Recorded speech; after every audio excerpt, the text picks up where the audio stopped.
আমার মনের ইচ্ছেটাকে পূরণ করেছে। আপনি যেতে পারেন, তবে খুব তাড়াতাড়ি দেখা হবে। Thank you.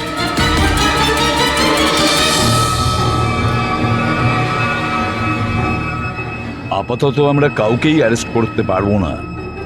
এখানে সবারই কোনো না কোনো কারণ আছে।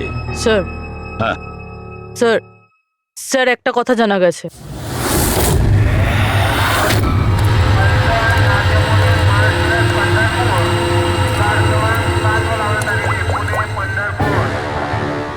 হ্যালো, হ্যাঁ সব কিছু তৈরি।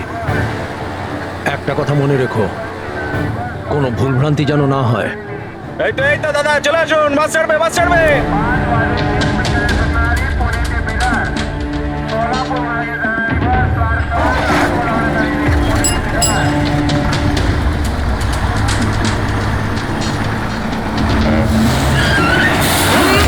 চাপ বাবা। আরে দাদা, কি হলো? বাস দাঁড়ালো কেন? আরে বাসের সামনে কেউ গাড়ি দাঁড় করিয়ে দিয়েছে দাদা। মাঝ রাস্তায়?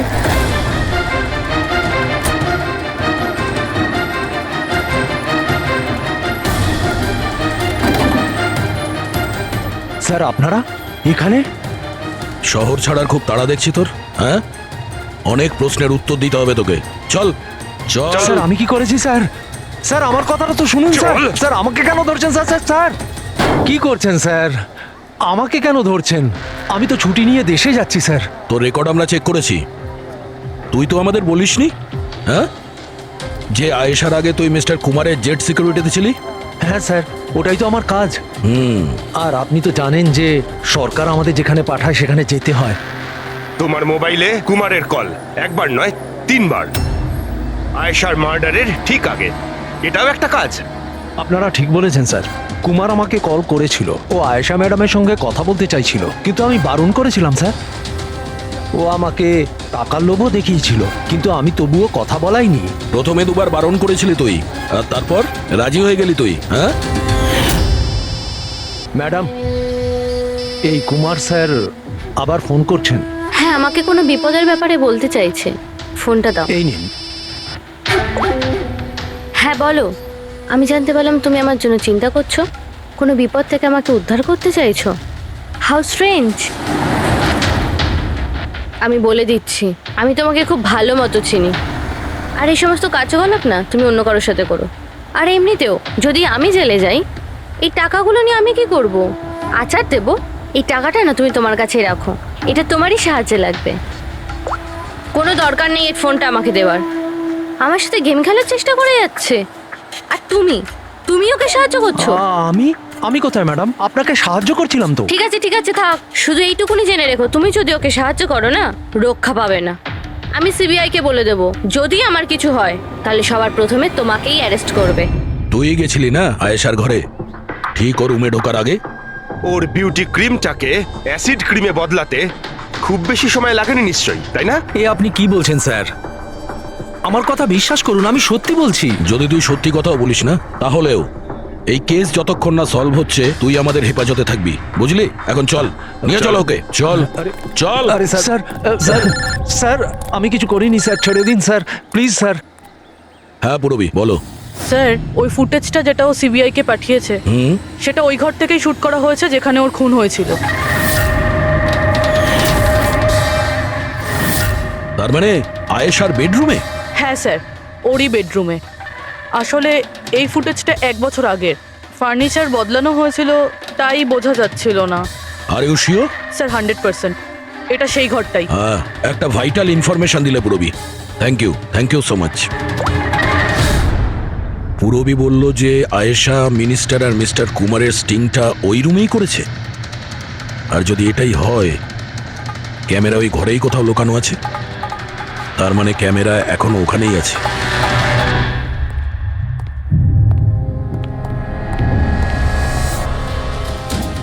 রুম তো এটাই। আর এই হলো জানালা। ফুটেজের জানালা রয়েছে, তার মানে এই ফুটেজটা এই দিক থেকেই তোলা হয়েছে। স্যার, ফুটেজ অনুযায়ী তো ক্যামেরা এখানে থাকা উচিত। না ভাই, এতটা হাইটে না, ক্যামেরা আই লেভেলে ছিল আর সেই হিসেব অনুযায়ী এইখানেই কোথাও হওয়া উচিত। আচ্ছা, ওই আয়নার ভিতরে নেই তো? আরে ওই যে আয়নাগুলো থাকে না, যার একদিকে দেখা যায় আর একদিকে দেখা যায় না। ভাই তাহলে তো জানতেই পারা যাবে। কি করে স্যার? তুমি ওই ফিঙ্গার নেল টেস্টের কথা শোনোনি? যে কোনো অচেনা জায়গাতে বা ট্রায়াল রুমে ড্রেস চেঞ্জ করার আগে এই টেস্ট করে নেওয়া উচিত, ফিঙ্গার নেল টেস্ট। তোমার যে নখ রয়েছে সেটা তুমি কাঁচের মধ্যে লাগাও, আর তোমার রিফ্লেকশনে যে নখ আছে আর তোমার যে নখ রয়েছে তার মধ্যে যদি গ্যাপ থাকে তাহলে সেটা আসল, আর যদি গ্যাপ না থাকে তাহলে সেটা নকল ওয়ান ওয়ে। যেমন এই মিররটা, এটা ওয়ান ওয়ে মিরর। যদি মিররটা ওয়ান ওয়ে হয় তাহলে তো এর পেছনে জায়গা থাকার কথা।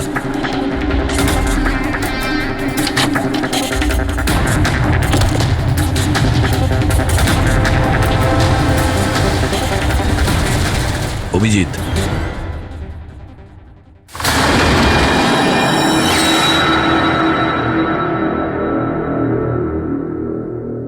এখানে তো পুরো ফিল্মের সেট আপ লাগানো রয়েছে। এসডি কার্ড তো নেই স্যার।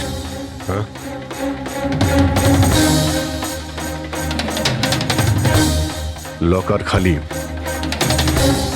স্যার মনে হয় টেপটা এখানেই রাখতাম। এই জায়গা থেকেও বড় বড় লোকের কেলেঙ্কারি রেকর্ড করেছে, আর এই জায়গায় ব্যবহার করে খুনি ওকে খুন করে দিয়েছে। হতে পারে এই ওয়ান ওয়ে মিরর দিয়ে ওকে ছটপট করে মরতে দেখেছে ও। স্যার তার মানে আমরা যখন ওখানে লাশের সঙ্গে ছিলাম তখনও এখানে ছিল? আর আমাদের যাওয়ার পরে সুযোগ বুঝেও এখান থেকে পালিয়ে গেছে। তার মানে আয়েশা আর পুলিশের অনুপস্থিতিতে লোকটা বাড়িতে ঢুকেছিল, হয়তো বাড়ির পিছন থেকে।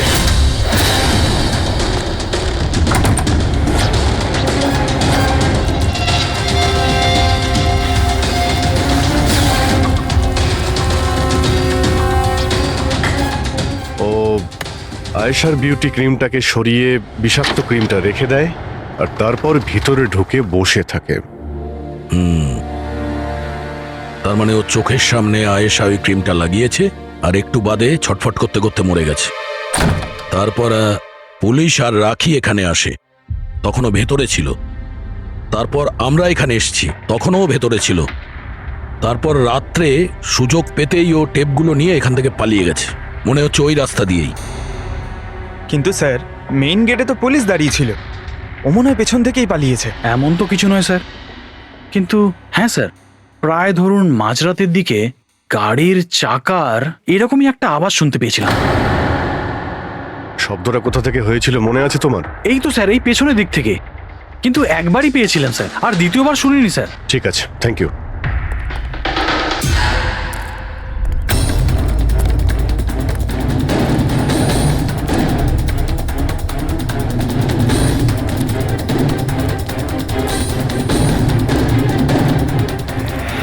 স্যার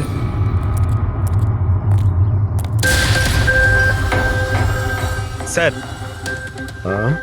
টায়ারের ঘষার চিহ্ন তো রয়েছে এখানে, দেখতে পাচ্ছ এখানে এই তেল আর জল পড়ে আছে। মনে হচ্ছে এসি চালিয়ে গাড়ি এখানে অনেকক্ষণ দাঁড়িয়েছিল।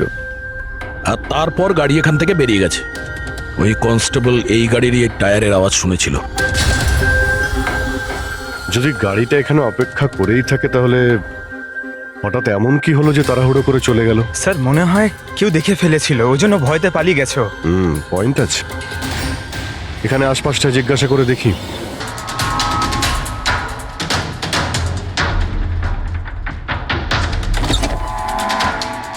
নমস্কার। নমস্কার। নমস্কার, আমরা সিআইডি অফিসার্স। সিআইডি? ম্যাম, কালকে রাত্রে আপনি এখানে কিছু কিছু অদ্ভুত দেখেছিলেন বা শুনেছিলেন, এমন কিছু যা আগে কখনো ঘটেনি? হ্যাঁ, দেখে তো ছিলাম। অনেক রাত পর্যন্ত আমি ঘুমোতে পারিনি। আর রাতে আমি দেখলাম বাড়ির সামনে একটা বড় গাড়ি পার্ক করা আছে, কিন্তু ওটা আমাদের সোসাইটির কারণ নয়। অনেক রাত পর্যন্ত গাড়িটা কিন্তু ওখানেই ছিল। কোন গাড়ি ছিল আপনার মনে আছে কিছু? দেখুন, গাড়ির ব্যাপারে তো আমি বিশেষ কিছু তো জানি না, কিন্তু ওটা HX9 ছিল, কারণ আমার ছেলের কাছেও ওই একই গাড়ি আছে। I see. আরও একটা কথা, যতক্ষণ ওই গাড়িটা ওখানে দাঁড়িয়ে ছিল না, গাড়ির ইঞ্জিনটা চালুই ছিল আর ভিতরে একজন বসেও ছিল। আমি এটা দেখছিলাম আর তখনই ওখানে কাউকে একটা আসতে দেখলাম আমাদের আয়েশার বাড়ির দিক থেকে। ওর হাতে কিন্তু একটা ব্যাগও ছিল। আরে এই যে, কে ওখানে? গাড়িটা তো চলে গেল, কিন্তু এটা বুঝতে পারলাম না যে ওরা কারা ছিল, কেন এসেছিল, আর ওরা আয়েশার বাড়িতেই বা কি করছিল। Thank you ma'am, thank you very much. Thank you.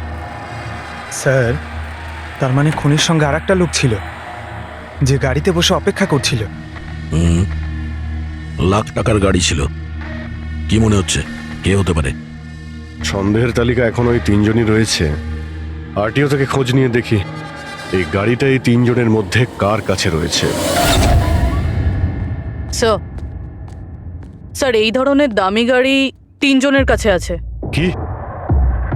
হ্যাঁ স্যার, খুবই শৌখিন লোক, একজনের কাছে অনেক গাড়ি আছে। তাহলে এই তিনজনের মধ্যে ওই গাড়িটা কার আছে কি করে জানতে পারবো? তাও সিচুয়েশন অনুযায়ী খুনি এই তিনজনের মধ্যে কেউ মনে হচ্ছে। না স্যার, আমরা তিনজন এই খুনের ব্যাপারে কিচ্ছু জানি না। আপনারা এখানে কেন? স্যার, আয়েশা জীবনকালে তো আমাদের বাঁচা দুষ্কর করেই দিয়েছিল, এখন মরার পরেও আমাদের বাঁচা দুষ্কর করে দিচ্ছে। তার মানে? স্যার, আয়সার খুনি ও আমাদের প্রত্যেককে ফোন করে 25 কোটি টাকা করে চেয়েছে, তাও আবার 24 ঘন্টার মধ্যে। আর হুমকি দিয়েছে আমরা যদি না দিই তাহলে ও আমাদের টেপ লিক করে দেবে। এর মানে হচ্ছে আমাদের মার্ডারের সঙ্গে কোনো সম্পর্ক নেই। ওই গলাটাকে চিনতে পেরেছেন? না স্যার, আমি চিনতে পারিনি। আপনারাই শুনে নিন, আমি কলটা রেকর্ড করেছি। আয়েশাকে আমি খুন করেছি, আর ওই টেপসগুলো আমার কাছেই আছে। ওই টেপসগুলোর মধ্যে যা প্রমাণ আছে তোমাদেরকে সারা জীবন জেলে রাখার জন্য যথেষ্ট। 24 ঘন্টার মধ্যে কেম্যান ল্যান্ড ব্যাংকের অ্যাকাউন্ট নাম্বার 23122-তে 25 কোটি টাকা জমা করে দিন, না হলে এই প্রমাণটা পুরো দুনিয়া দেখবে। তোমাদের কাছে 24 ঘন্টা আছে, ভেবে নাও কি করবে। ওকে ট্রেস করো, দেখো কোথা থেকে ফোন এসেছে, কে ফোন করেছিল, দেখো কোনো ডিটেলস পাওয়া যায় কিনা। ওই যে ও অ্যাকাউন্ট নাম্বার দিয়েছে, ওটা দিয়ে হয়তো জানা যেতে পারে। না, ইন্টারন্যাশনাল ব্যাংক স্যার, কোনো ডিটেল দেবে না ওরা। হ্যাঁ, কথাটা ঠিকই। স্যার, হ্যাঁ, ইন্টারন্যাশনাল কল, প্রেস করতে পারছি না। তার মানে কিছুই হবে না? ওই বদমাশকে 25 কোটি টাকা দিতেই হবে? না, কেন দেবেন 25 কোটি টাকা ওই বদমাশ লোকটাকে? হ্যাঁ, আর কেন দেবেন যেখানে আপনারা কিছু করেননি? না কোনো ঘুষ দিয়েছেন আপনারা, না কোনো বেআইনি কাজ করেছেন। তাহলে আপনাদের বিরুদ্ধে ওই টেপে তো কিছুই থাকবে না। হ্যাঁ, যদি আপনারা কিছু করে থাকেন তাহলে। আরে এটা কি বলছেন স্যার? আমরা কিচ্ছু করিনি, আমরা ইনোসেন্ট, আমরা নির্দোষ। আপনি তো অযথাই আমাদের ওপর। আশ্চর্য তো। এনিওয়ে, থ্যাংক ইউ, আমরা নিজেরা সামলে নেব। চলো।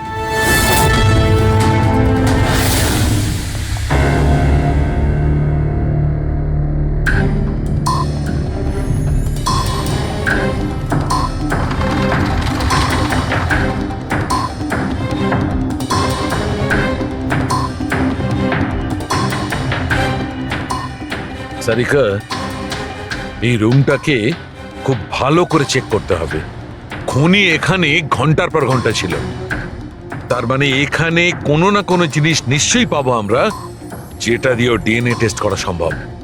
ওর চুল, ওর নখ, যা কিছু।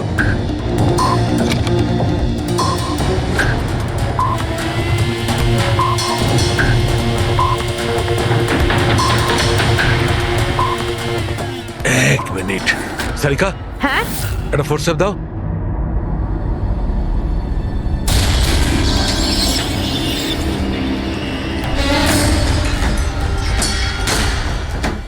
মাই গড, সারিকা এই দেখো।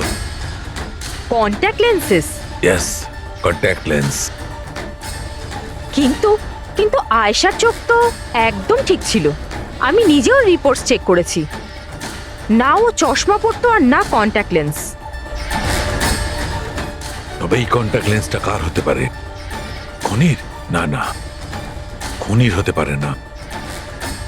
একটা চোখের কন্ট্যাক্ট লেন্স খুলে যাবে আর কেউ জানতে পারবে না, এটা ইম্পসিবল। দেখান তো একটু।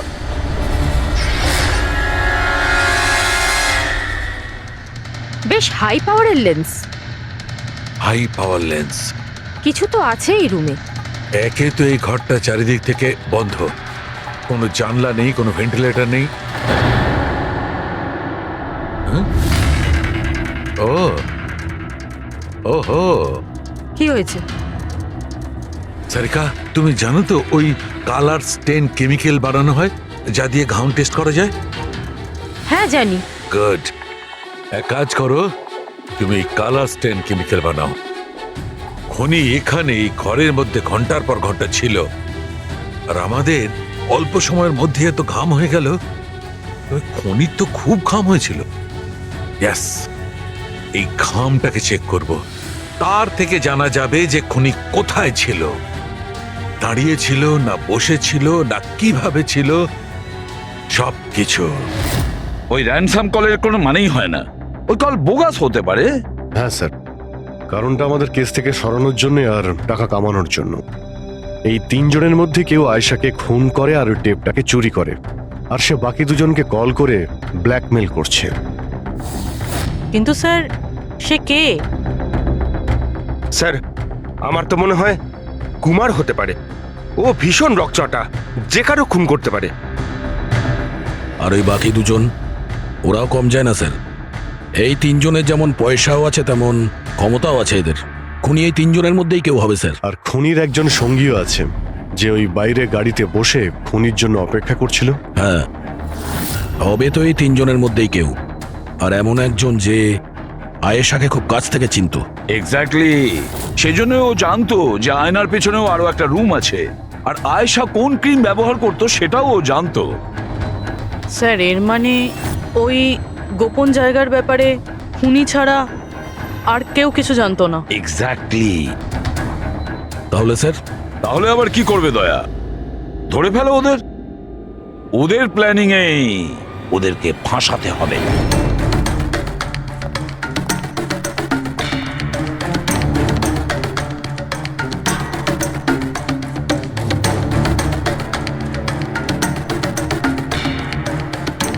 আমাদেরকে এখানে কেন ডাকলো? কোনো আইডিয়া? হয়তো জিজ্ঞেস করার জন্য ডেকেছে, খুনিকে টাকা দিয়েছে কি দিইনি। তাহলে তোমরা দুজন কি টাকা দেবে? তোমাদের কি মনে হয় টাকা দেওয়া ছাড়া আর কোনো উপায় আছে? তা তুমি কি করতে চলেছো ভিকি? দেবে টাকা? দেখো, টেপের ব্যাপারে তো কিছু বলতে পারছি না, আর তাছাড়া আমি কোনো বেআইনি কাজ করিনি, এই জন্য টাকা দেওয়ার তো কোনো প্রশ্নই আসে না। সরি, আমি টাকা দিচ্ছি না। ও কাম অন ম্যান, এত ঢং করার কি আছে? কিছু করে থাকলে বলো না, শুধু আমরা তিনজনই আছি এখানে। দেখো রাহুল, যদি কথা... এক সেকেন্ড নাও, সিআইডি মেসেজ করেছে। আরে কোথায় আছে ওরা? কি লিখেছে বল। কোথায় আটকে গেছে, আসতে পারবে না, ফিরে যেতে বলেছে। হোয়াট ননসেন্স ভাই, আমরা কখন থেকে এখানে বসে আছি, শুধু শুধু সময় নষ্ট করে দিল। এবার কি করবে? যাওয়া যাক, আর কি। চলো, কাম অন।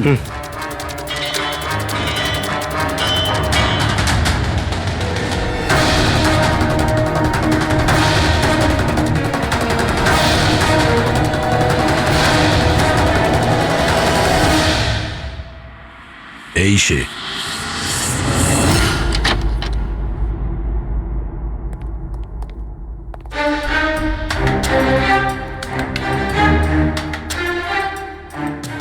স্যার, ভিকি, তার মানে ও জানতো যে আয়নাটার পিছনে ক্যামেরা আছে। হ্যাঁ, বাকি দুজনের হয় এরা কিছু জানে না, না হলে আমাদের সামনে অ্যাক্টিং করছে।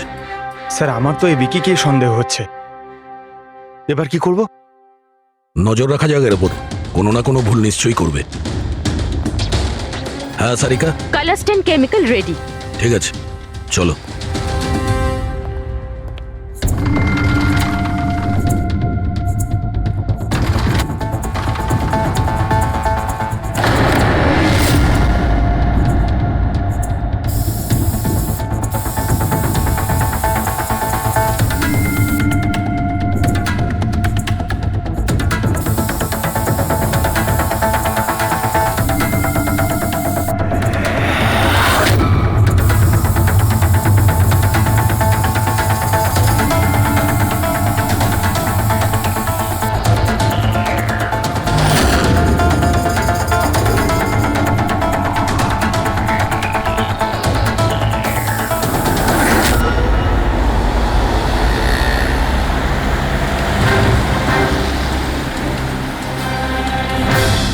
আরে স্যারও যাচ্ছেটা কোথায়? আরে কোথায় আর যাবে পঙ্কজ, বন্ধুদের সাথেই দেখা করতে যাচ্ছে, আবার কি?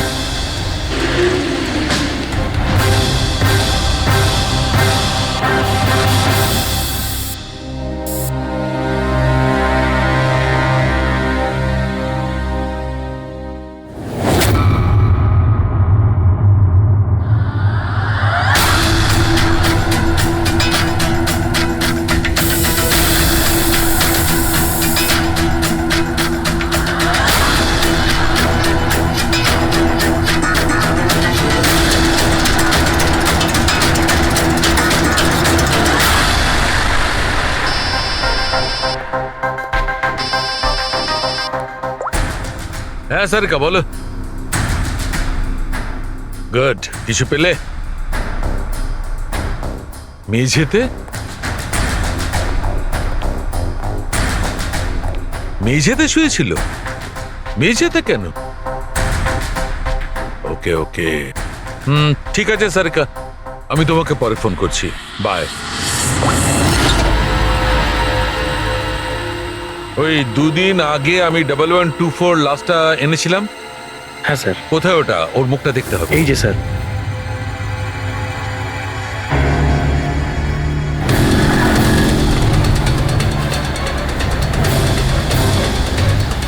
এই জানতে পারেনি তো যে আমরা ওকে ফলো করছি?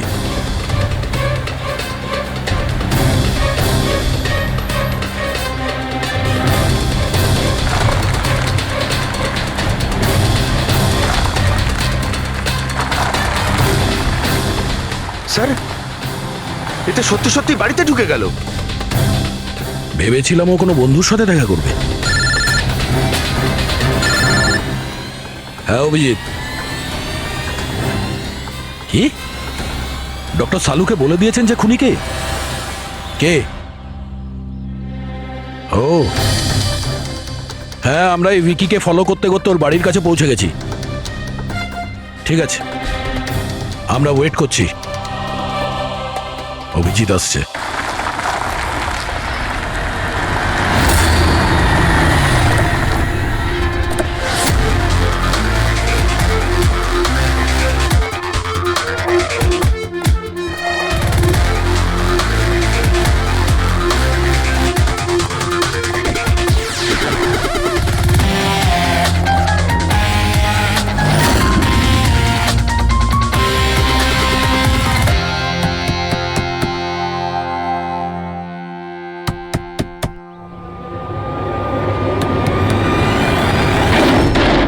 এক মিনিট, এটা কি করছেন আপনারা? আরে এটা কোনো ভদ্রতা হলো কারো বাড়ির ভিতরে ঢোকা? একদম বাজে কথা বলবে না, আমরা সত্যিটা জেনে গেছি। কোথায় লুকিয়ে রেখেছো ওকে? দেখুন, আপনি আমার কথা শুনুন, আপনার কোথাও ভুল হচ্ছে। আমি কিচ্ছু করিনি। আমি না আয়েশাকে খুন করেছি আর না এখানে কাউকে লুকিয়ে রেখেছি। আমরা কখন বললাম যে তুমি আয়েশার খুন করেছো? হ্যাঁ, একেই বলে চোরের নজর বোচকার দিকে। দেখুন, আমার কথাটা বোঝার চেষ্টা করুন। আপনারা আমার কথাটা শুনুন। আপনারা আমার কথা কেন শুনছেন না? হ্যালো, আপনারা এইভাবে ভিতরে ঢুকতে পারেন না।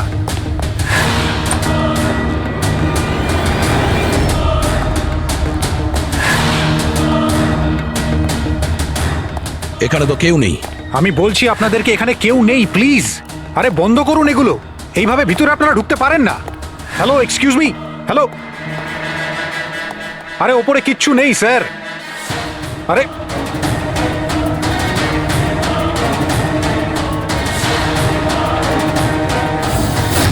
প্লিজ দেখুন, এখানে কিচ্ছু নেই, কেউ নেই এখানে। আরে আপনারা তো আমার কোনো কথাই শুনছেন না। আজব তো, কখন থেকে বলছি এখানে কেউ নেই। আরে কেউ নেই এখানে। হ্যালো স্যার,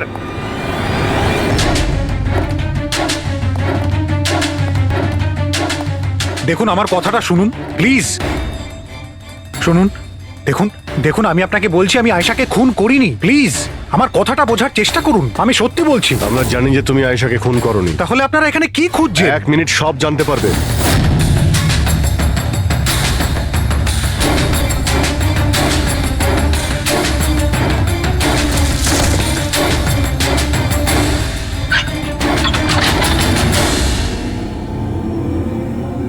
স্যার আসুন।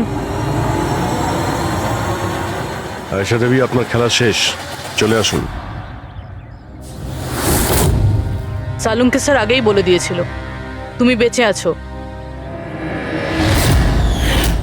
আসলে আমি ওর চোখটা চেক করব।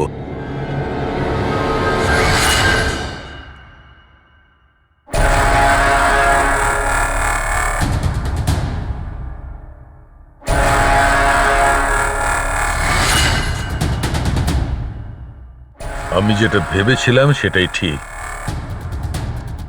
তুমি আসলে আয়েশা হতেই পারো না। তুমি তো সে যাকে ঘরের মধ্যে বেঁধে রাখা হয়েছিল। অন্য কোনো মেয়েকে আয়েশা বানিয়ে নির্মমভাবে ওকে হত্যা করেছো। কে ছিল ওই মেয়েটা? কি শত্রুতা কি ছিল ওর সঙ্গে? ওর সাথে কোনো শত্রুতা ছিল না। আমি শুধু আমার জীবনটাকে বাঁচাতে চেয়েছিলাম। আমি খুব ভালো করে জানতাম যে সিবিআইকে সাক্ষী দেবার পরেও আমি সুরক্ষিত থাকবো না। এই তিনজনেই কিন্তু খুব ডেঞ্জারাস। ওরা আমাকে ঠিক খুঁজে বের করে নিত, আর আমি ভয় পেয়ে বেঁচে থাকতে পারতাম না। তাই আমার সামনে একটাই রাস্তা ছিল, নিজের মরে যাওয়ার মিথ্যে অভিনয় করে সারাটা জীবনের মতো উধাও হয়ে যাওয়া। এই পরিকল্পনাটা আমরা দুজনে মিলে বানিয়েছিলাম। ওই মেয়েটা একটা স্ট্রাগলিং অ্যাক্ট্রেস ছিল। ওকে আমরা ইন্টারনেটের কোনো অনলাইন কাস্টিং এজেন্সি থেকে খুঁজে বার করেছি। রিয়া নাম ছিল ওর।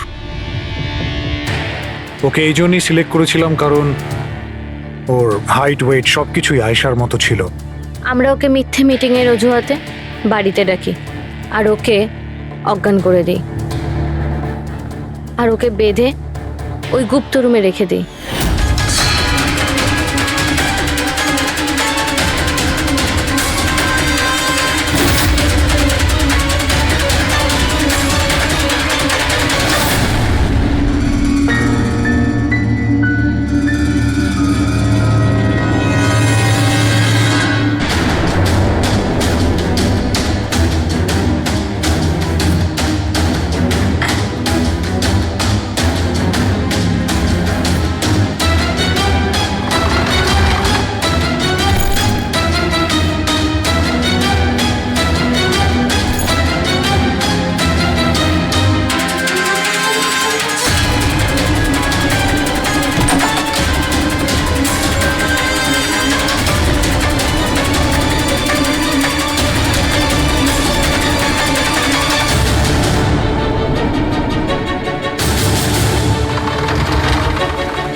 তোমার প্ল্যান তো কার্যকরী হয়েছিল, তাহলে ফোন করে টাকা চাওয়ার নাটক কেন করলে? আমরা ভাবলাম যে আপনাদের এই তিনজনের থেকে মনোযোগ সরে যাবে, আর আমরা টাকাও পেয়ে যাব নতুন জীবন শুরু করার জন্য।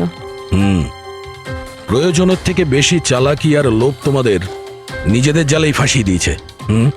চিন্তা করো না, তোমাদের জীবন নতুন করে শুরু হবে, কিন্তু সেটা জেলে।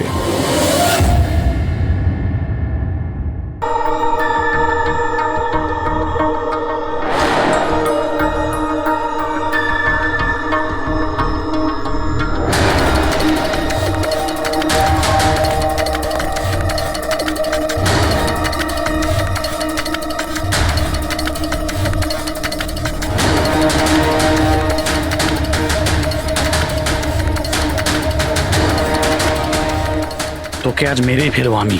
তুই আমার হাত থেকে আর বাঁচতে পারবি না। না না, তুমি এটা করতে পারো না, প্লিজ। তুমি এরকম করতে পারো না। নিশ্চয়ই পারি। কে ওখানে? তুমি আমার সঙ্গে যা করেছো তারপরে তো আমি নিশ্চয়ই করব। কে ওখানে?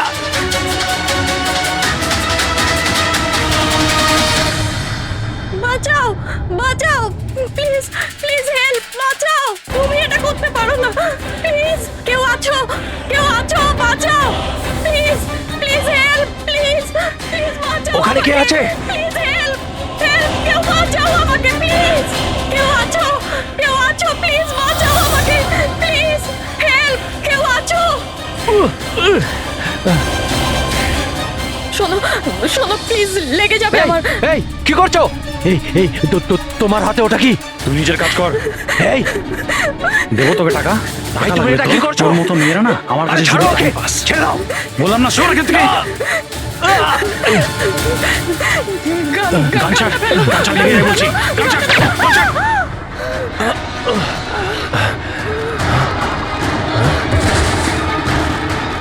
এই গুলি করে দিলে, গুলি করে দিল। হ্যাঁ, খুন খুন করেছে, খুন করে দিয়েছে পুলিশ, খুন করেছে পুলিশ। এই আরেকটা গুলি কে চালালো?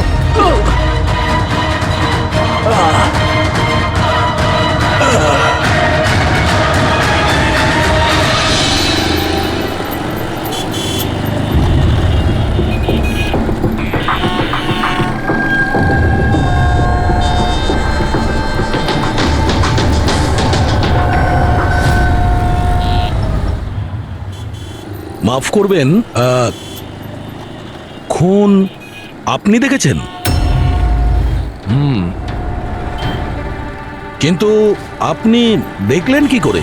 বলতে চাইছি যে আপনি তো দেখতে পাই না, তাই তো? হ্যাঁ ওই আর কি, মানে বলতে চাইছি আপনি দেখলেন কি করে খুন হতে? এইটার সাহায্যে। এটার সাহায্যে? কি এটা? এটা সেন্সর গ্লাভস। এতে সেন্সর ফিট করা আছে, যার থেকে অদৃশ্য তরঙ্গ বেরিয়ে যায়। ওই তরঙ্গের সামনে যা কিছু থাকে ওতে ধাক্কা খেয়ে ওগুলো ফিরে আসে। তাতে আমি জানতে পারি যে আমার সামনে কি হচ্ছে। মানে এক প্রকার এটা আপনার চোখের কাজ করে? হ্যাঁ, আপনি সেটা বলতে পারেন। আরে কিন্তু এটা এটা কি করে হতে পারে? হতে পারে। এক মিনিট, আপনি আপনি একজন মহিলা, আপনি চুল বেঁধে রেখেছেন। স্যার এটা তো ইনি আন্দাজেই বলছেন। আর আপনি আপনি বেশ গোলগাল দেখতে, হেলদি ইয়াং বয়। এটা তো ভুল বলেননি, দিন দিন তো মোটা হচ্ছ। ওয়েট তো চেক করেছিলাম স্যার, একটু কমও দেখাচ্ছিল। আপনি বলছেন যে এই ডিভাইসের সাহায্যে আপনি দেখেছেন কাউকে খুন হতে? একটা মেয়ের খুন হয়েছে স্যার, তাকে গুলি করা হয়েছে, গুলি। কোথায়? আই মিন এখানেই কাছাকাছি? না, এখানে নয়, এই এই জায়গাটা একটু এবড়ো খেবড়ো। ওটা খুব স্মুথ ছিল, ওখানে সিঁড়িও ছিল না। আচ্ছা, আপনি ওই জায়গা থেকে এখানে কি করে এলেন? জানি না, ঘটনাস্থলে কেউ আমাকে এখানে পিছন থেকে মারলো, আর তারপর আর কিছু জানি না। চোখ খুলে দেখলাম আমি এখানে। সঞ্জীব বাবু, কাল রাতে কি হয়েছিল আপনি আপনি ডিটেলসে বলুন আমাদের। আসলে আমি কাজ থেকে ফিরছিলাম, আর তখন আমার অটোটা একটা সিগন্যালে দাঁড়ায়। হে হে, ওদিকে কি, ওদিকে কি কি? আরে ভেতর থেকে তুমি একটা মেয়ের চিৎকার শুনতে পেলে না? মেয়ের চিৎকার? কি বলছেন কি আপনি? বের বললো। কি বলছেনটা কি আরে আপনি? আচ্ছা নাও, এটা তুমি রাখো রাখো। ঘটনাস্থলে আমি যখন পৌঁছলাম তখন দেখলাম যে একটা ছেলে আর একটা মেয়ে ছিল। ছেলেটার হাতে পিস্তল ছিল, গান। দুজনে ঝগড়া করছিল, ধস্তাধস্তি হচ্ছিল। খুন করেছে পুলিশ। এই আরেকটা গুলি। ব্যাস, যখন আমার চোখ খুলল তখন ওই ছেলেগুলো আমার গ্লাভস চুরি করবার চেষ্টা করেছিল, আর আমি ওদের ধরে ফেলি।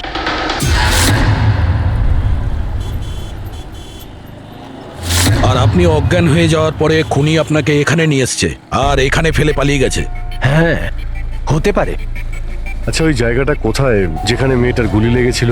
না স্যার, আমি জানি না। আচ্ছা, আন্ধারিতে ওই অটো যে সিগন্যালে দাঁড়িয়েছিল, যেখানে আপনি মেয়েটার চিৎকার শুনেছিলেন, সেই জায়গাটা জানেন আপনি? মনে আছে? আই অ্যাম সরি, আমি এ ব্যাপারে আপনাদের হেল্প করতে পারবো না। ইটস ওকে, ইটস ওকে, আপনি চিন্তা করবেন না, আমরা ওই জায়গাটার খোঁজ নিয়ে নেব। কিন্তু কি করে? ওই অটো ড্রাইভারকে জিজ্ঞাসা করব। এত বড় শহরে ওই ড্রাইভারকে আপনি কোথায় খুঁজে পাবেন স্যার? পেয়ে যাব। ওদের নেটওয়ার্ক খুবই ফাস্ট, সারা শহরে ছড়িয়ে আছে, পেয়ে যাব। ওনার নাম ঠিকানা বা অন্য কিছু জানেন আপনি? ও ও টুপি পরেছিল আর পুরনো গান শুনছিল 90-এর দশকের। আর ওর অটোতে আগুন নেভানোর যন্ত্রও লাগানো ছিল। আর হ্যাঁ, ওর কথাবার্তা দেখে মনে হচ্ছিল ও উত্তর ভারতে থাকে। হ্যালো, কি? উত্তর ভারতের লোক পুরনো গান শোনে, আবার টুপিও পরে, আগুন নেভানোর যন্ত্রও আছে ওর অটোতে। ঠিক আছে, দেখছি।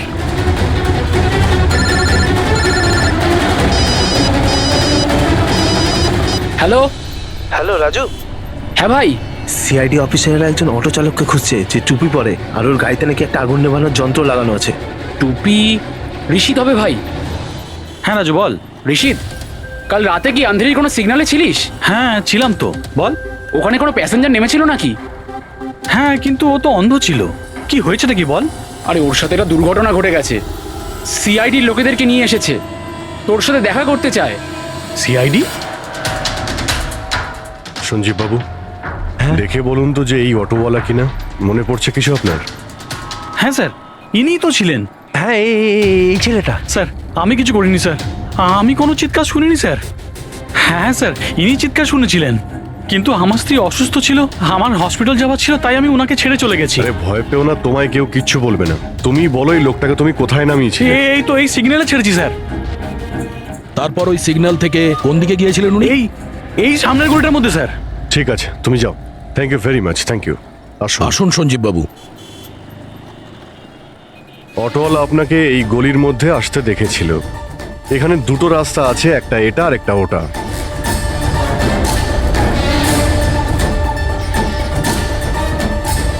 কিছু মনে পড়ছে আপনার কোথায় গিয়েছিলেন? সঞ্জীব বাবু, একটু মনে করে বলুন যে আপনি এর মধ্যে কোন গলিতে গেছিলেন?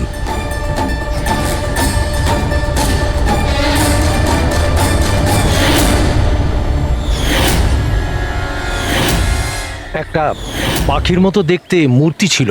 চলো আমরা এখান থেকে শুরু করি। সামনে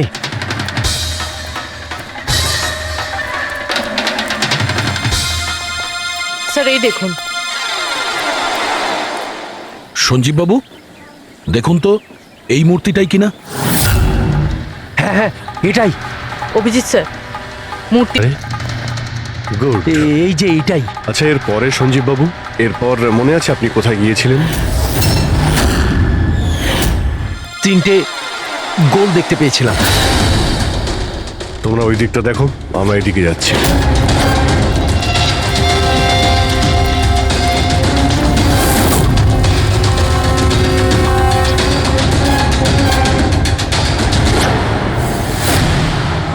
স্যার,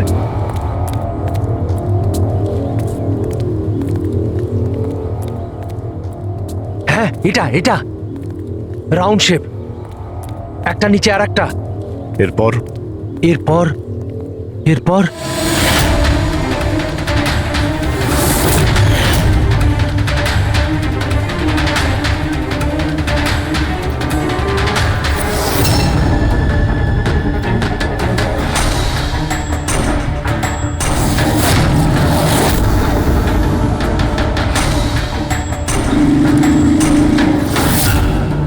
এদিকে এদিকে, এই যে। সাবধানে। আরে স্যার, ঘুরে ফিরে সেখানেই চলে এলাম যেখান থেকে শুরু করেছিলাম। আরে সেই জন্যই তো উনি চিৎকার শুনতে পেয়েছিলেন।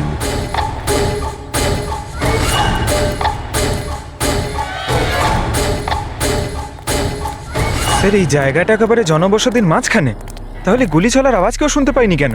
কারণ গানে সাইলেন্সার লাগানো ছিল।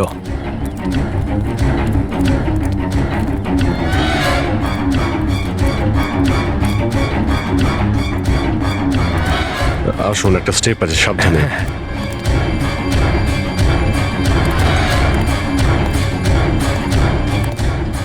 না না, ঠিক আছে।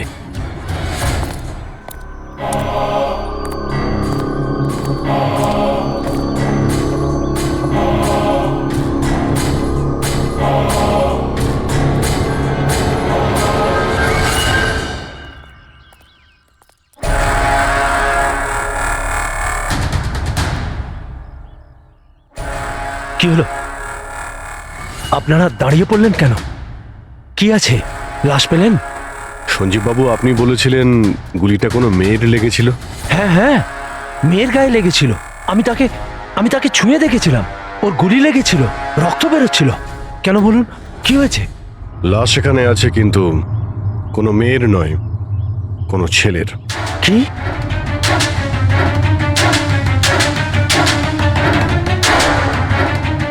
হি ইজ ডেড। মনে হচ্ছে সেই যে ওই মেয়েটাকে মারার চেষ্টা করেছিল। স্যার, ওনার কথা অনুযায়ী এখানে দুটো গুলি চলেছিল। হয়তো হয়তো এই দ্বিতীয় গুলিটায় মারা গেছে।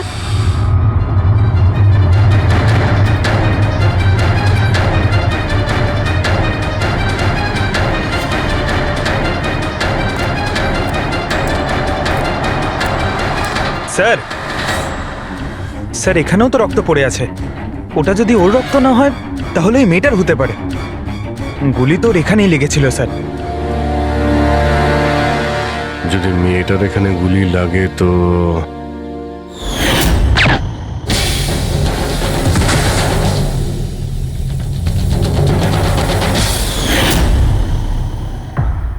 আপনি বললেন যে আপনার মাথায় পিছন থেকে কেউ মেরেছিল, তো সেটা দ্বিতীয় গুলি চলার পরে আপনার লেগেছিল নাকি সেটা চলার আগে? না না, দ্বিতীয় গুলিটার পর মেরেছে। স্যার কি হচ্ছে এসব? কিছু বুঝতেই পারছি না। স্যার, রক্ত তো অনেক বেরিয়েছে। ওই মেয়েটা নিশ্চয়ই আহত। স্যার, না তো কোনো মোবাইল পেয়েছে, না ওয়ালেট, কোনো আইডেন্টিফিকেশন নেই। আর স্যার, ওর হাত আর আঙুলে যে চিহ্ন আছে সেগুলো দেখে মনে হচ্ছে কেউ যেন ঘড়ি আর আংটি চুরি করে নিয়েছে। আচ্ছা, এদের দুজনকে চিন্তায়ের উদ্দেশ্যে মারেনি তো? আগে এটা খোঁজ নিতে হবে যে মেয়েটা কোথায়। যদি আহত হয় কোনো হসপিটালে থাকবে, আর যদি মারা যায় তাহলে খুনি ও লাশ গুম করার চেষ্টায় রয়েছে। মিসিং পারসন ব্যুরোতে খোঁজ নিয়ে দেখো তো এর ব্যাপারে কিছু জানতে পারা যায় কিনা। বস, ক্রাইম স্পটে ওই জায়গাতে মাটির ওপর যে রক্ত পাওয়া গেছিল, ডিএনএ টেস্ট অনুসারে ওই রক্তটা কোনো মেয়ের। আসলে এই মেয়েটা ওই সময় ওখানে উপস্থিত ছিল না যখন তোমরা গেছিলে, কিন্তু ক্রাইম যখন হয়েছিল তখন ওই মেয়েটা নিশ্চয়ই ওখানে ছিল। আর স্যার, দুর্ঘটনার সময় রাত 11টা থেকে 1টার মধ্যে। ঠিকই তো আছে। সঞ্জীবও তো ওই সময় ছিল 11:30 নাগাদ। হ্যাঁ স্যার, আর সঞ্জীব বাবুকে অজ্ঞান অবস্থায় সেখানে রেখে দেয় যেখান থেকে আমরা ওনাকে পাই। আরও একটা কথা স্যার, দুটো গুলি চলেছিল। মেয়েটার গুলি লেগেছিল আর ও ওখানেই অজ্ঞান হয়ে পড়ে গেছিল সঞ্জীব বাবুর কাছেই। তারপরে স্যার দ্বিতীয় গুলিটা করা হয়েছিল যেটা ছেলেটার লেগেছিল। তার মানে সঞ্জীব বাবু ছাড়াও ওখানে আর কেউ ছিল যে ওই আহত মেয়েটাকে ওখান থেকে নিয়ে গিয়েছিল আর সঞ্জীব বাবুকে ওই ফুটপাতে ফেলে গেছিল। স্যার, আমি আশেপাশের এলাকায় খোঁজ নিয়েছি। ওখানে কেউই কোনো ছেলে এবং মেয়েকে আসতে বা কোনো আহত মেয়েকে ওখান থেকে যেতে দেখেনি। আচ্ছা, সালুকে একটা কথা বলো, যদি খুনি সঞ্জীবকে ক্রাইম সিন থেকে তুলে নিয়ে গিয়ে ওখানে যেখানে আমরা ওকে পাই, তাহলে হতে পারে ওই লোকটার কোনো ট্রেসেস সঞ্জীবের পোশাকে আছে। খোঁজ নিতে পারবে কে ছিল সে? অবশ্যই খোঁজ দিতে পারবো। তাহলে খোঁজ নাও।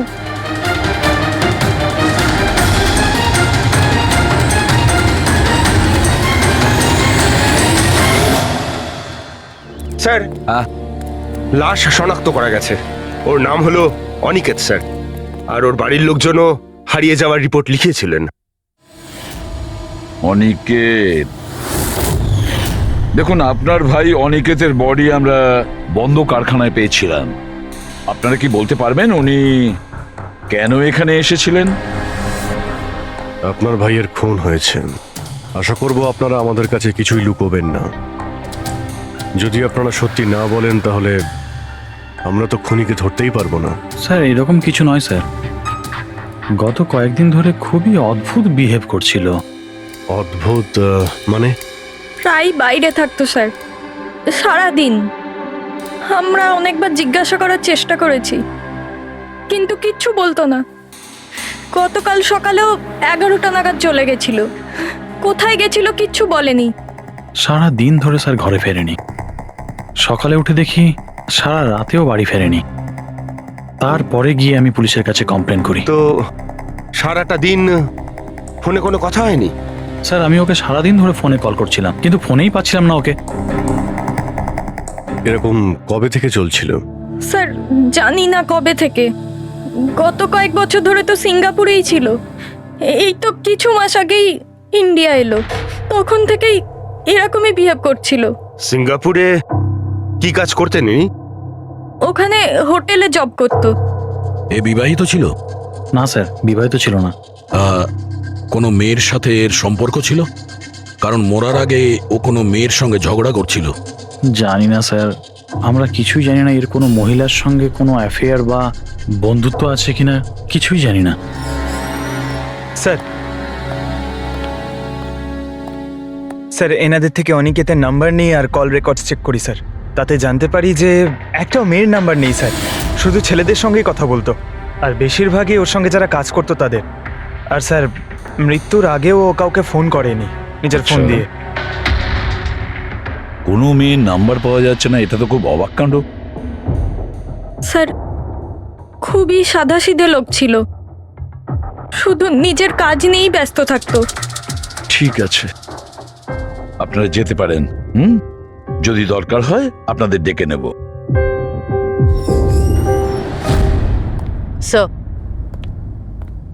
স্যার কালকে কারখানায় যাওয়ার আগেই অনিকেত সারা দিন একই জায়গায় ছিল।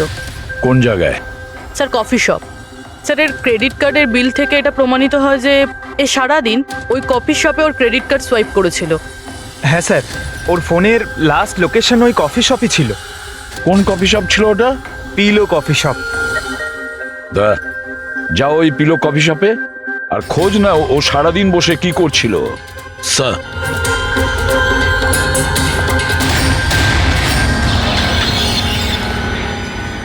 বস, কি খবর নিয়ে এসেছো? এমন খবর এনেছি যেটা আমাদের কাছে খুব জরুরি। কি? এর পোশাকের মধ্যে আমি কয়েকটা আলাদা আলাদা ডিএনএ স্যাম্পল পেয়েছি। কিছু মানে 5 জন লোকের ডিএনএ স্যাম্পল পেয়েছি। 5? হ্যাঁ 5, আর এই 5 জনই মেয়ে। আর সঞ্জীবের জামা কাপড় থেকে আমরা 2 ধরনের ডিএনএ পেয়েছি, আর এই দুটো স্যাম্পল অনিকেতের জামা কাপড় থেকে পাওয়া স্যাম্পলের সঙ্গে ম্যাচ করে গেছে। মানে 5 জনের মধ্যে 2 জন যারা অনিকেতকে ছুঁয়েছিল, ওরা আবার সঞ্জীব বাবুকেও ছুঁয়েছিল।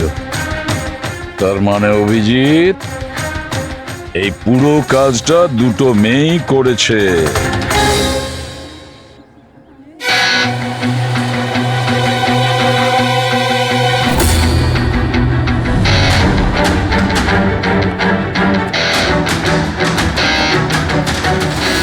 আচ্ছা এই ছবিটা দেখুন, আপনি একে চেনেন? কালে সারাদিন এখানে আপনার ক্যাফেতেই ছিল। হ্যাঁ স্যার, এ কালকে সারাটা দিন এখানেই ছিল, আর রাতে এই ধরুন 10:30 আশেপাশে এখান থেকে বেরিয়েছিল। এ একা ছিল নাকি এর সাথে আরো কেউ ছিল? নিতু, এদিকে একটু এসো।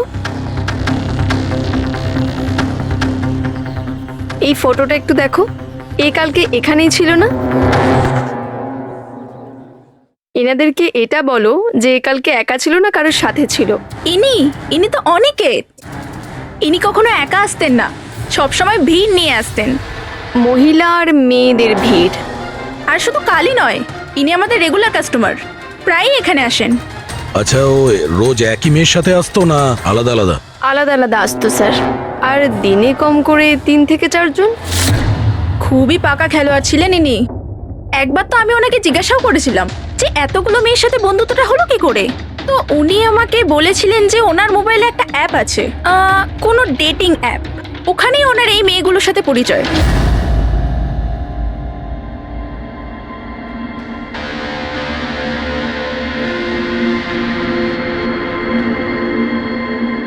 কিছু জানতে পেরেছো? হ্যাঁ স্যার, অনিকেতের ডেটিং অ্যাপের ব্যাপারে জানা গেছে। ওই অ্যাপটার নাম ম্যাচ আপ। Match up? এটা দুজনের সাথে বিয়ে দেওয়ার কোনো অ্যাপ নয় তো? হ্যাঁ স্যার, ওই রকমই কিছু, কিন্তু অনিকেত এই অ্যাপের ভুল ব্যবহার করেছে। ও এই অ্যাপের সাহায্যে এতগুলো মেয়ের সঙ্গে কন্ট্যাক্ট করেছে স্যার, আর ওদের সঙ্গে বন্ধুত্ব করেছে। আর মনে হচ্ছে বিয়েও কাউকেই করতে চায়নি, শুধুমাত্র টাইম পাস করছিল। এই অ্যাপে শুধুমাত্র চ্যাটিংই হয়, আর কারো নাম্বার এই অ্যাপে শো করে না স্যার। স্যার আমরা অ্যাপ ডেভেলপ কোম্পানি থেকে 4টে মেয়ের ব্যাপারে খোঁজ নিয়েছি, অনিকেত যাদের খুব টাচে ছিল। ইনফ্যাক্ট মার্ডার হওয়ার দিনও ওদের সঙ্গেও ক্যাফেতে দেখা করেছিল। পুরবি কথা বলছে। প্রথম মেয়েটা হলো মোনা। হ্যাঁ, আমি দেখা করেছিলাম ওনার সাথে কফি শপে এই 4টে নাগাদ। কফি খেয়েছিলাম আর একটু কথাও বলেছিলাম আমরা। তারপর আমাকে বেরোতে হলো, আমার কিছু আর্জেন্ট কাজ ছিল। স্যার এ বলছে যে কফি শপের পরে ও বিউটি পার্লারে গিয়েছিল আর ওখান থেকে একটা মুভির প্রিমিয়ারে। দ্বিতীয় জন হলো রূপালী। তাহলে বলো তোমার কি বক্তব্য? ও অনেক দিন ধরে আমার পিছনে পড়েছিল, খালি বলতো দেখা করো দেখা করো। ভীষণই বোরিং ছিল, আই টেল ইউ। ওর সাথে 1 কাপ কফি যে আমি কিভাবে খেয়েছি, আর কফিটা শেষ হওয়ার সাথে সাথেই আমি ওখান থেকে বেরিয়ে গেছি। ও বলেছিল স্যার ও অনিকেতের সঙ্গে 6টার সময় দেখা করেছিল, আর তারপরও ফ্যামিলি ফাংশন অ্যাটেন্ড করতে আন্ধেরি গিয়েছিল। আর তৃতীয় অঞ্জু স্যার। ওর সাথে তো সময়টা বুঝতেই পারিনি। কত ভালো ভালো কথা বলতো, আপনি জানেন আমরা সেদিন কত কথা বললাম। হঠাৎ করে ও বললো ওকে কোথাও যেতে হবে। আমরা ডিসাইড করলাম যে আমরা আবার দেখা করব, আর তারপর চলে গেল। এই মেয়েটা কফি শপ থেকে বাইরে বেরই হয়নি। এর স্টেটমেন্ট অনুযায়ী ও কফি শপেই বসেছিল কফি শপ বন্ধ হওয়া পর্যন্ত, 12টা অবধি। স্যার এদের স্টেটমেন্ট আমরা ক্রস চেক করেছি, ঠিকই বলছে। স্যার সঞ্জীববাবু বলছেন কোনো মেয়ের গুলি লেগেছিল। এদের 3 জনকে চেক করা হলো, কিন্তু কোনো আঘাতের চিহ্ন নেই। তোমরা তো 4টে মেয়ের কথা বলেছিলে, তাহলে চতুর্থ মেয়েটি গেল কোথায়? স্যার 4 নম্বর মেয়েটা হলো এরিকা। আমরা এই অ্যাপের সাহায্যে ওর সঙ্গে কন্ট্যাক্ট করার চেষ্টা করেছিলাম, কিন্তু ও কোনো রেসপন্স করেনি। তাহলে এক কাজ করো, ওই মেয়েটার সঙ্গে গিয়ে দেখা করো।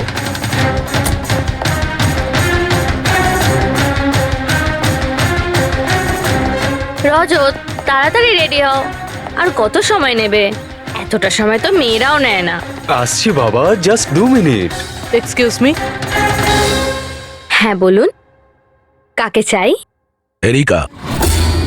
হ্যাঁ আমি, কিন্তু আপনারা? সিআইডি। সিআইডি? এসব কি? হ্যাঁ কি হয়েছে স্যার? স্যার কোনো প্রবলেম হয়েছে? আপনাকে আমরা মেসেজও করেছিলাম ম্যাচ আপ অ্যাপ থেকে। আপনাকে সিআইডি ব্যুরোতে আসতে বলেছিলাম, আপনি আসেননি তো আমাদের আসতে হলো। Match up app? এটা কি? Dating app. Dating app? তুমি এই ডেটিং অ্যাপে কি করছো? হ্যাঁ শোনো, ওনাদের কোনো ভুল হচ্ছে, আমি কোনো ডেটিং অ্যাপে নেই। সেটা কিভাবে হতে পারে? আপনার প্রোফাইল আছে, আপনার ডিসপ্লে পিকচার রয়েছে। শুনুন, আমি একজন বিবাহিতা, আমি কোনো ম্যারেজ সাইট বা ডেটিং অ্যাপে নেই। ইনি আমার হাজবেন্ড রজত, আর আমি ওনার সাথে বিয়ে করে খুব হ্যাপি। আমার এসব করার কোনো প্রয়োজন নেই। ম্যাডাম, আপনি যদি সত্যি বলেন তাহলে এটা কি? আপনার প্রোফাইলে এই ডেটিং অ্যাপে কি করে? দেখুন, আমি সত্যি বলছি, আমি জানি না এটা কি।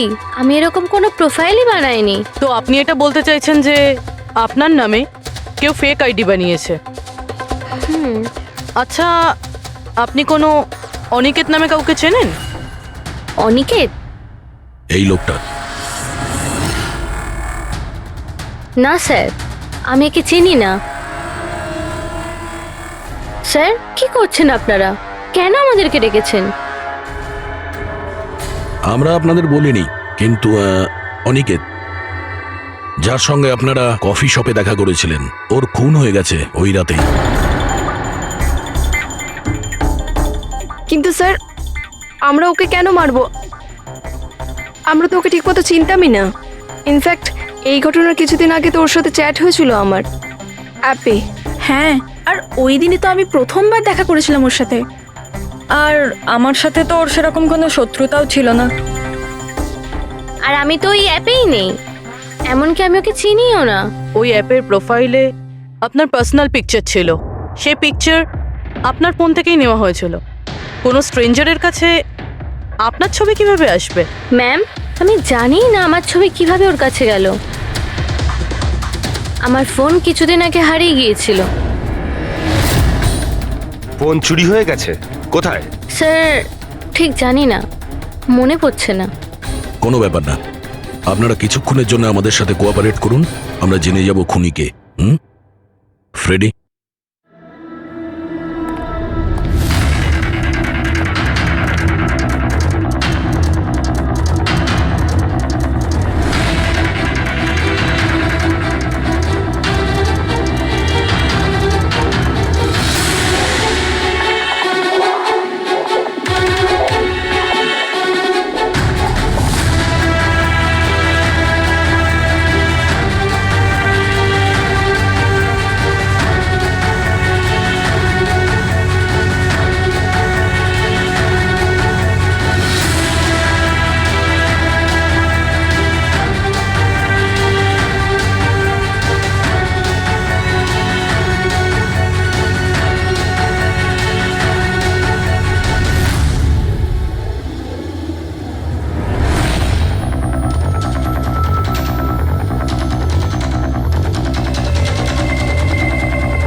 সঞ্জীব বাবু, এদের মধ্যে কেউই না যে ওদিন ঘটনাস্থলে ছিল?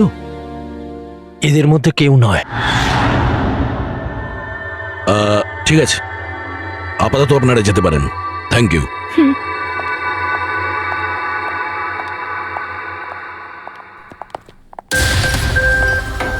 না স্যার, এদের মধ্যে তো কেউ না। স্যার বাকি তিনজনের মতন ওরও কোনো চোট নেই, কিন্তু কিন্তু ওই মেয়েটার আঘাত ছিল, চলার অবস্থাই ছিল না। কিন্তু সালুকে যে আমাকে বলল ও সঞ্জীবের পোশাকে যে ডিএনএ টেস্ট করেছিল তাতে তো দুটো মহিলার ট্রেসেস পাওয়া গেছে। ঠিক আছে, কিন্তু একজন আহত হতে পারে, আরেকজন সেও তো ওই চারজনের মধ্যে একজন হতে পারে। স্যার এই চারজনের জল খাওয়ার গ্লাসগুলো ফরেন্সিকে পাঠিয়ে দিয়েছি, রিপোর্ট আসবে। স্যার, হ্যাঁ স্যার ওই দুটো মেয়ের ডিএনএ এই চারজনের সঙ্গে ম্যাচ করেনি। কি ম্যাচ হচ্ছে না? তাহলে মেয়ে দুটোকে পাবো কি করে? এক মিনিট। কি হলো সঞ্জীব?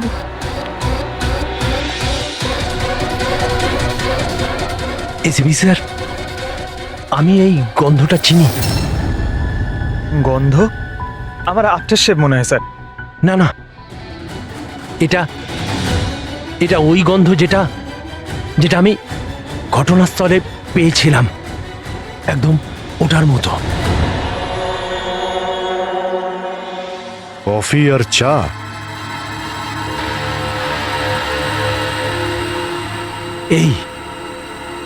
এই গন্ধটা ঘটনাস্থলে, এই গন্ধটাই ছিল।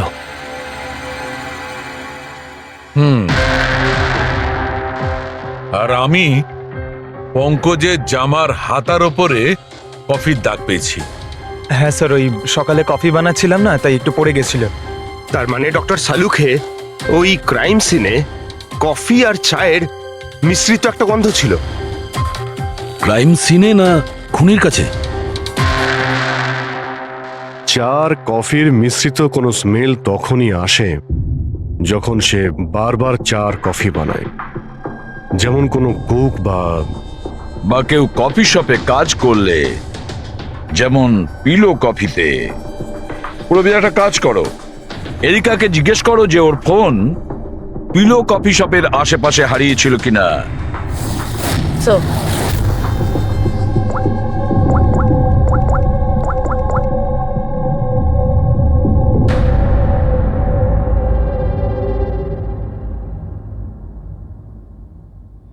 স্যার, হ্যাঁ স্যার ওনার ফোন ওখানেই হারিয়েছিল, ওই কফি শপে।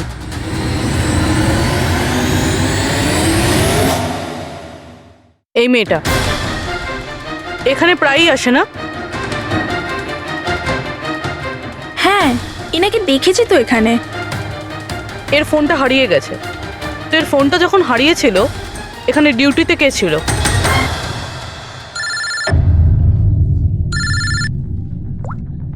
হ্যালো, হ্যাঁ ফ্রেডি। ও গুড, ঠিক আছে, আমরা এক্ষুনি ওখানে পৌঁছচ্ছি। পুরবি, স্যার ফ্রেডির ফোন ছিল, ওই হসপিটালটার খোঁজ পাওয়া গেছে যেখানে ওই আহত মেয়েটা ভর্তি আছে। স্যার ওই মহিলাই যে অনিকেতের খুন করেছিল? হ্যাঁ, ওই মেয়েটা। আমাদের এক্ষুনি ওখানে যেতে হবে। স্যার আমাদের এখন বেরোতে হবে, কিন্তু যতক্ষণ অবধি জিজ্ঞাসাবাদ কমপ্লিট না হচ্ছে কেউ কফি শপ থেকে বেরোবে না।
মি, আমি এক্ষুনি আমার বোনকে ডিসচার্জ করাতে চাই। আপনি এক্ষুনি ডিসচার্জ পেপার তৈরি করুন তাড়াতাড়ি। ডিসচার্জ? কিন্তু উনি তো এখনো কোমায়। দেখুন, আমার এসব জেনে কোনো কাজ নেই, আমাদের এক্ষুনি এখান থেকে বেরোতে হবে। আপনি তাড়াতাড়ি করুন। এভাবে কি করে ডিসচার্জ করে দিই? ওনার প্রাণের থেকেও কি এমন বেশি জরুরি? দেখুন, আমার এত তর্ক করার কোনো সময় নেই, আপনি আমার সঙ্গে তর্ক করবেন না। তাড়াতাড়ি করুন প্লিজ, যেটা বললাম সেটা করুন।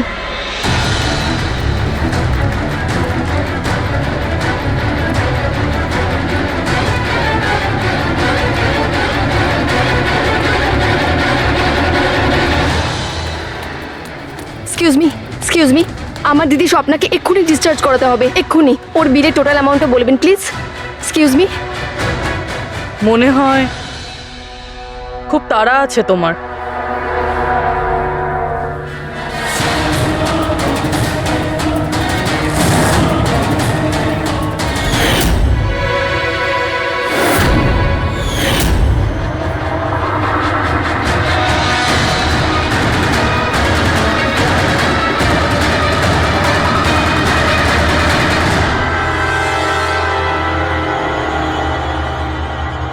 ক্যাফেতে ওই ফোন কলটা, ওটা আমাদেরই প্ল্যান ছিল।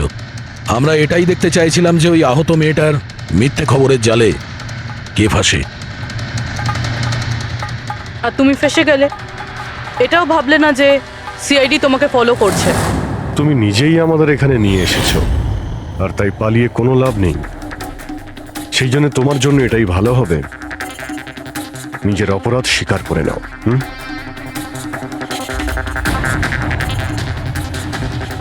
অনিকেত আমার দিদিকে জীবন্ত অবস্থাতে মেরে ফেলেছিল। ওদের সিঙ্গাপুরে দেখা হয়েছিল, আর ওখানেই আমার দিদিকে বিয়ের মিথ্যে প্রতিশ্রুতি দিয়েছিল। ওরা এঙ্গেজমেন্টও করে নেয়, আর তারপরে বিয়ের কথা বললেই ও এড়িয়েই যেত। আমার দিদি যখনই বিয়ের ডেট ফিক্স করার কোনো কথা তুলতো, তখন সবসময় কোনো না কোনো অজুহাত দিতে শুরু করতো। আর এই ধরুন 6 মাস আগে ও বলল যে ওর মা নাকি খুব অসুস্থ, আর ওর মায়ের চিকিৎসার জন্য টাকার দরকার। আর আমার দিদি নিজের জীবনের সব সেভিংসটা দিয়ে দিয়েছিল। আর ও বলল যে ও সিঙ্গাপুর থেকে ফিরে এসেই আমার দিদিকে বিয়ে করবে। আর টাকা পয়সা নিয়ে অনিকেত সিঙ্গাপুর থেকে মুম্বাই আসে। হ্যাঁ, স্বপ্ন ওর অপেক্ষা করতে থাকলো, আর সেটাও পুরো 3 মাস ধরে। তারপরে একদিন আমি দেখলাম যে ও মুম্বাইয়ের ওই ক্যাফেতে ছিল, তাও আবার অন্য মেয়েদের সাথে। তার মানে ও স্বপ্নাকে বিয়ে করতেই চায়নি? না, ও স্বপ্নাকে ঠকাচ্ছিল। ও স্বপ্নার ইনকাম করা টাকা অন্য মেয়েদের পেছনে ওড়াচ্ছিল। আর আর ওর মাও কিন্তু অসুস্থ ছিল না, কারণ ওর তো কোনো মাই ছিল না। ওর মা তো অনেকদিন আগেই মারা গেছিলেন। তাই তুমি প্রতিশোধ নেওয়ার একটা প্ল্যান করলে। স্বপ্না তো আমার কোনো কথা বিশ্বাস করতে চাইতোই না। ওর ভালোবাসা অন্ধ হয়ে গেছিল। ওর প্রমাণের দরকার ছিল, তাই অনিকেতের সত্যিটা সামনে আনার জন্য আমি এরিকার ফোন চুরি করি, আর ওর নাম দিয়েই আমি ম্যাচআপ অ্যাপে ওর ফেক প্রোফাইল তৈরি করি, আর অনিকেতের সঙ্গে চ্যাটিং করতাম। আর ও ইজিলি আমার ফাঁদে পড়ে যায়।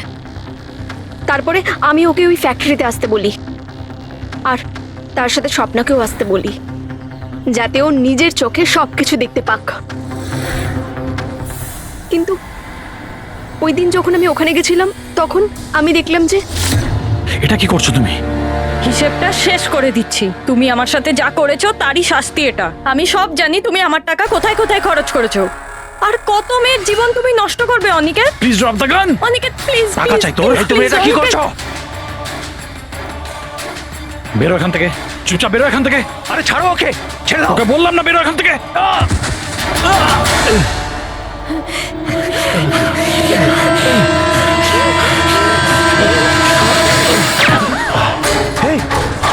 গুলি করে দিলে, গুলি করে দিল।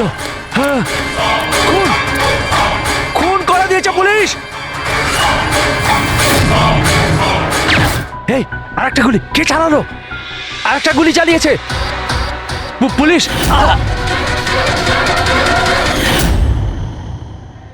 তুমি জানো, অনিকেতের লাশ পর্যন্ত আমাদের ওই সঞ্জীব বাবু পৌঁছে দিয়েছিলেন। উনি দেখতে পান না, কিন্তু ওনার ওই সংবেদনশীল দস্তানা সেনসিটিভ গ্লাভস চোখের থেকে কম না।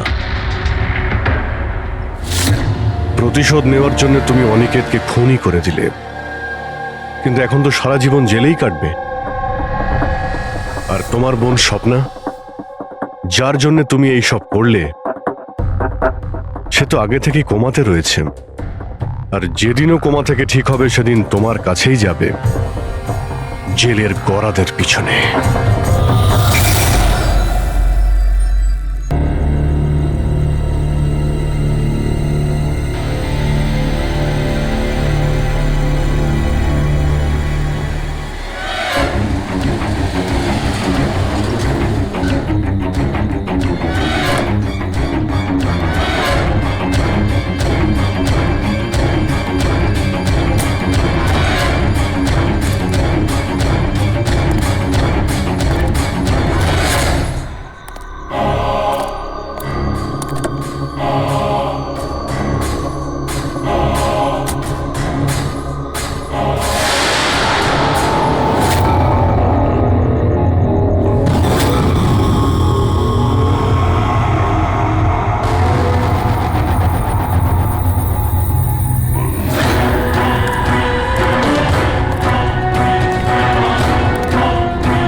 ব্যাপারটা কি?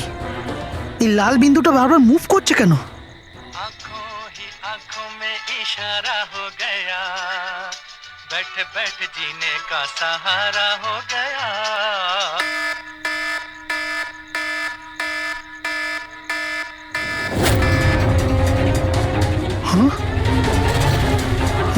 এই লাল বিন্দু কোথায় উধাও হয়ে গেল?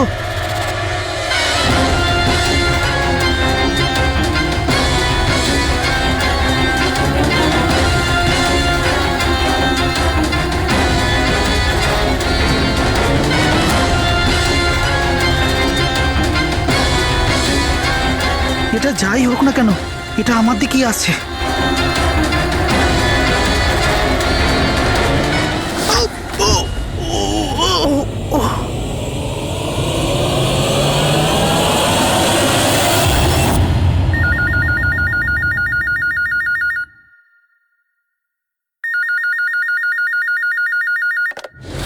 Hello, CID bureau. ম্যাডাম, আমার বন্ধুকে সাহায্য করুন, ও বিপদের মধ্যে রয়েছে।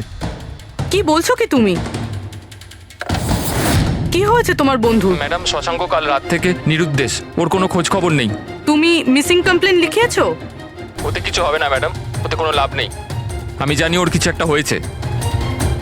কাল রাতে ও মুম্বাইয়ের কোনো সুন্দরনগর এলাকায় ফক্স হান্টিং করতে গেছিল। কি? মুম্বাইতে শিয়ালের শিকার? এই মন দিয়ে শোনো, তুমি যদি সিআইডির সঙ্গে মজা করার চেষ্টা করো তাহলে কিন্তু এর ফল খুবই খারাপ হবে। তোমার লোকেশন ট্র্যাক করতে 2 মিনিট লাগবে আমাদের, আর গ্রেপ্তারও করতে।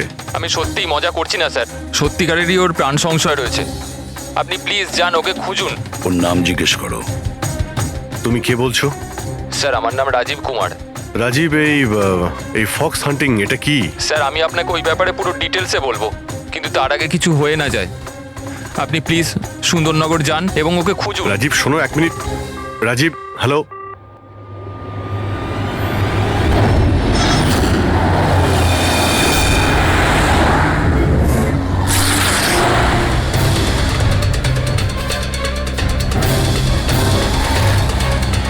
স্যার স্যার স্যার স্যার এক মিনিট। ওই গাড়িটা পেছনের বিল্ডিংটায় রয়েছে স্যার।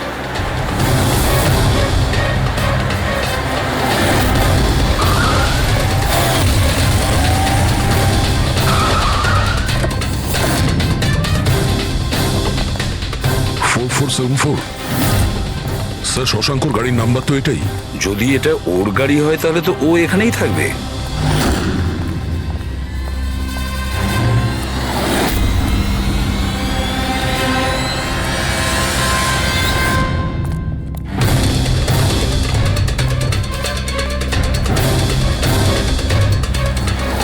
ও মাই গড,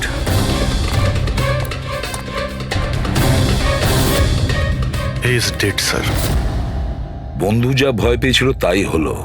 ও জানতো এর প্রাণে ঝুঁকি আছে, তার মানে ও নিশ্চয়ই জানে যে কে একে মেরে ফেলার চেষ্টা করেছিল। রবি, ওকে একটা ফোন করো তো।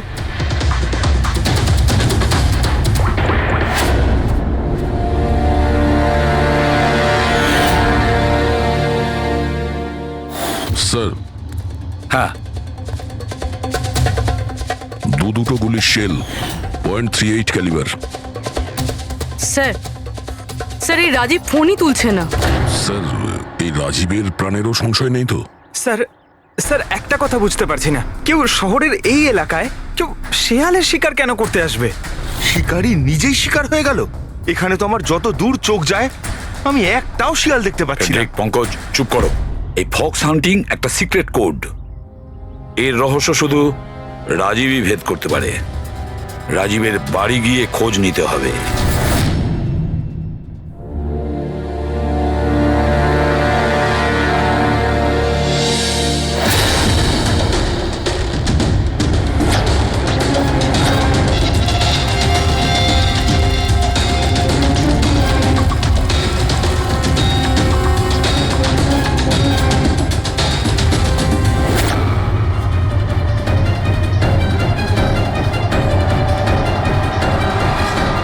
He's dead.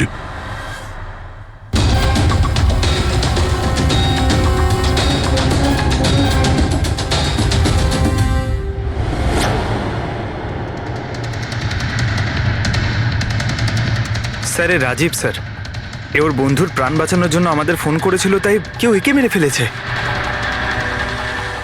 আর স্যার মেরেছেও হয়তো একই বন্দুক দিয়েই। এই দেখুন, .380 বুলেট শেলস, ঠিক ওই রকমই যেরকম ওর বন্ধুর বডির কাছে পাওয়া গেছিল। এটা কোনো ব্যক্তিগত শত্রুতা মনে হচ্ছে। কারণ রাজীব আর শশাঙ্কের সঙ্গে গভীর শত্রুতা ছিল। খুনি পর্যন্ত পৌঁছানোর জন্য প্রমাণ আমাদের এই ঘরেই মিলবে। স্যার এখানে তো অনেক পাজেলের বুকস আর গেমস রয়েছে। স্যার ডেস্কটপেও অনেক পাজল গেম আছে।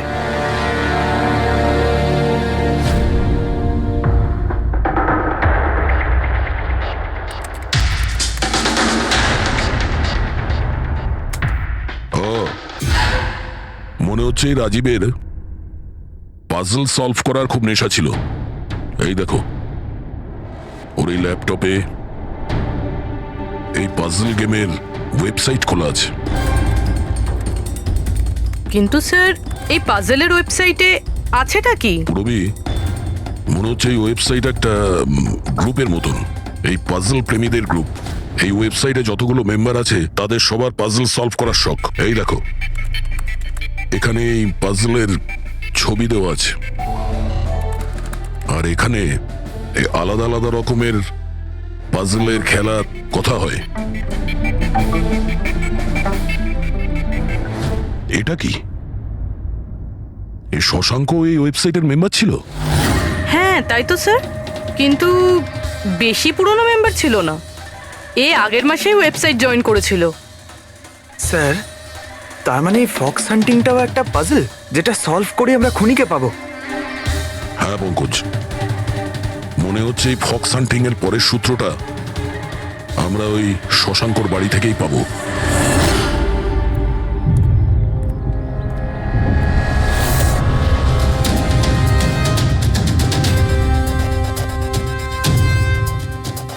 দরজায় তালা লাগানো আছে। মনে হচ্ছে শশাঙ্ক এখানে একলাই থাকে। আশ্চর্য, আজ তো দেখছি শশাঙ্কর এখানে অনেক অতিথি আসছে। নমস্কার স্যার। কে? বিকাশ, তুমি এসেছো? আমি সে না যাকে আপনি ভাবছেন। আমি ইন্সপেক্টর দয়া, সিআইডি থেকে আসছি। সিআইডির দয়া? আরে তোমার তো অনেক নাম শুনেছি, প্রচুর গল্প শুনেছি তোমার। সাবাস, এইভাবেই দেশের নাম উজ্জ্বল করো। Thank you. আমরা এখানে শশাঙ্কর সঙ্গে দেখা করতে এসেছি। শশাঙ্ক? হ্যাঁ। কি হয়েছে শশাঙ্ক? না, কিছু হয়নি ওর। আরো কি কেউ এসেছিল ওর বাড়িতে? হ্যাঁ, 20-25 মিনিট আগে আর একজন এসেছিল।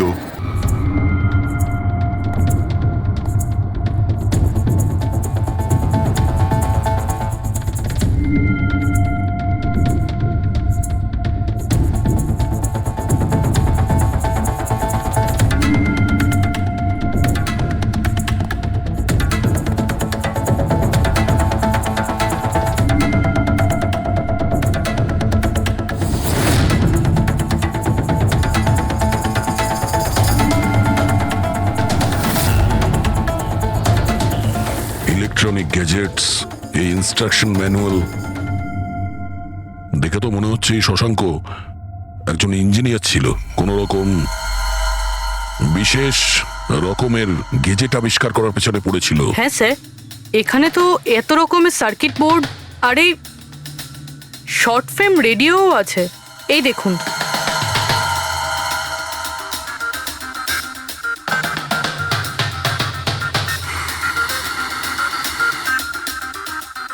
এই জায়গায় জিনিসপত্রগুলো এমন ভাবে পড়ে আছে যে মনে হচ্ছে আমাদের আগে কেউ এসেছিল এই রুমে তল্লাশি নেওয়ার জন্য। মনে হচ্ছে সে কোনো বিশেষ জিনিস খুঁজতেই এসেছিল। আচ্ছা স্যার, সেই লোকটা নয় তো যার ব্যাপারে ওই লোকটা বলছিল? স্যার ওর কাছে আবার এই বাড়ির চাবি নেই তো? হতে পারে খুনির কাছে শশাঙ্কর বাড়ির চাবি থাকতে পারে, এটা পসিবল। আসল কথা হলো এটাই যে ও এখানে কি খুঁজতে এসেছিল, আর যেটাও খুঁজতে এসেছিল সেটাও পেয়েছে কিনা। কিন্তু স্যার এখানে তো এত রকমের জিনিস রয়েছে, আমরা বুঝবো কিভাবে যে কোনো জিনিস চুরি হয়েছে না হয়নি? পূর্বে আগে তো আমাদের এটা জানতে হবে যে রাজীব আর শশাঙ্কর বন্ধুত্ব কতটা গভীর ছিল, আর এমন কি ব্যাপারে ওরা ফেসেছিল যে যার জন্য ওদের প্রাণ চলে গেল। স্যার রাজীব আর শশাঙ্ক তো মারা গেছে, আমরা কি করে জানতে পারবো যে ওদের বন্ধুত্ব কতটা গভীর ছিল?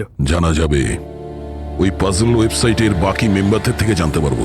আচ্ছা, তার মানে কবি তুমি, রনি, আশিস আর প্রকাশ শশাঙ্ক আর রাজীবের সঙ্গে ওয়েবসাইটে রেগুলারলি কথা বলতে? হ্যাঁ স্যার। আচ্ছা, তোমরা কি কাউকে সন্দেহ করো যে সে এই দুজনকে খুন করেছে? জানি না স্যার। আচ্ছা, এটা তো নিশ্চয়ই জানবেন যে ফক্স হান্টিংটা কি। স্যার আপনি ফক্স হান্টিং এর ব্যাপারে কি করে জানলেন? এটা তো শিওর যে এটা কোনো শেয়াল শিকার করা নয়। আসল ব্যাপারটা কি সেটা বলুন। স্যার মানে বোঝানোটা তো সোজা নয়, এটা একটা লম্বা কাহিনী। শুরু করো শুনি। স্যার এই মাসখানেক আগে শশাঙ্ক আমাদের ওয়েবসাইটের মেম্বার হয়, কিন্তু ওর আমাদের মতো পাজেলের শখ ছিল না। তাহলে? স্যার আসলে ওর আলাদা আলাদা গ্যাজেটের শখ ছিল, আর ও এটা জোর গলায় বলতো যে আমাদের সামনে এমন একটা পাজেল রাখবে যেটাকে আমরা সলভ করতে পারবো না। আচ্ছা, তাহলে কি ছিল সেটা? স্যার ও নিজের একটা শর্ট ওয়েভ রেডিও বানিয়েছিল, আর আলাদা আলাদা স্টেশনকে চেক করতে গিয়ে ও একটা বিশেষ স্টেশনের সন্ধান পায়, যেই স্টেশনের নাম ছিল নাম্বার স্টেশন। Number station? আচ্ছা, এর নাম তো কোনোদিন শুনিনি। আচ্ছা, এতে নতুন গান শোনা যায় না পুরনো গান? অদ্ভুত ব্যাপার তো এটাই ছিল স্যার, ওই স্টেশনে কোনো গানই আসতো না, শুধুমাত্র নাম্বার আসতো। এটা কি ধরনের রেডিও স্টেশন যে যেখানে শুধুমাত্র নম্বর আসে? স্যার নাম্বারও সব সময় আসতো না, ওটা আসারও একটা সঠিক সময় এবং সঠিক দিন ছিল। স্যার মনে হচ্ছে এই নাম্বারের বাহানায় কেউ মেসেজ দিচ্ছে, সিক্রেট মেসেজ। শশাঙ্ক ওদের অনেকগুলো ব্রডকাস্ট সেশন রেকর্ড করেছিল, আর আমাদের বলেছিল আমরা যাতে এই নাম্বারগুলোর মানে বার করি, যাতে এটা জানা যায় যে কি গুপ্ত সংবাদ পাঠানো হচ্ছে। তাহলে ওই নম্বরগুলোর অর্থ জানা গেছে? না স্যার, আমরা তো ওগুলোর কোনো সলিউশন পাইনি, কিন্তু রাজীব কিছুদিন আগে বলেছিল যে ও এই ওয়েবসাইটের নাম্বারগুলোর ব্যাপারে রহস্য জানতে পেরেছে। তাহলে কি রহস্য ছিল ওই নাম্বারের? স্যার ওগুলো তো রাজীব আমাদের কোনোদিন বলেনি। হ্যাঁ, কিন্তু পরে রাজীব আর শশাঙ্ক এই ব্যাপারে আলাদা করে কথা বলেছিল। দেখুন, আমরা ফক্স হান্টিং এর কথা বলছিলাম, সেটা বলুন। ফক্স হান্টিং ট্রান্সমিটার হান্টিং এরই দ্বিতীয় নাম। ট্রান্সমিটার হান্টিং? যখন কেউ একটা বিশেষ টেকনিকে রেডিও ট্রান্সমিটারের লোকেশনকে ট্র্যাক করার চেষ্টা করে, ওটাকেই আমাদের ভাষায় ফক্স হান্টিং বলে। মানে শশাঙ্ক নিশ্চয়ই এই নাম্বার স্টেশনের লোকেশন খোঁজার চেষ্টা করছিল। এমন কেউ তো ছিল যে এটা চায়নি যে শশাঙ্ক ওই রেডিও স্টেশনে পৌঁছয়, এই জন্য ও ওকে মেরে দিয়েছে। আশিস, ওই নাম্বারের রেকর্ডিং আমাদের চাই, পুরো ডিটেলসে। এই হলো আমাদের সিআইডি টিম। এ ইন্সপেক্টর অভিজিৎ আর স্যার দেশের সব থেকে সাহসী অফিসারদের কেনা চিনে। হাই। আর ইনি হলেন লোকেশ, লিঙ্গুইস্টিক্স আর ম্যাথমেটিক্সের এক্সপার্ট। ভাষার সংখ্যায় এনার এত জ্ঞান আছে যেটা হয়তো